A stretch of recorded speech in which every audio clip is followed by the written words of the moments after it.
दोस्तों नमस्कार, मैं Vikas Kumar, black diamond from एसलेपीएस वेलनेस।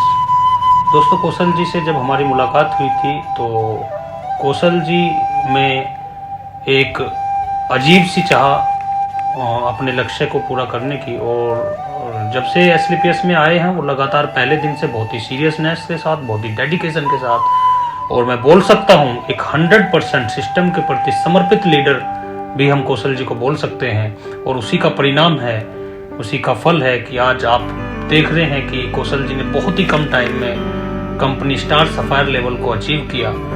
और एक गुड न्यूज़ आप लोगों के लिए, बहुत ही अच्छी न्यूज़ ये है कि डायरेक्ट सेलिंग में आने के बाद हर व्यक्ति का सपना होता है डायमंडशिप अचीव करना। तो बहुत ही कम टाइम में आप कौशल जी को डायमंड के रूप में भी आप देखेंगे, और अपनी सपनों की कार जैगवार भी बहुत जल्दी कौशल जी अचीव करने वाले हैं। डायमंडशिप और जैगवार कार अचीव करने के लिए कौशल जी को हमारी तरफ से एडवांस में बहुत बहुत बधाई हो। Thank you so much.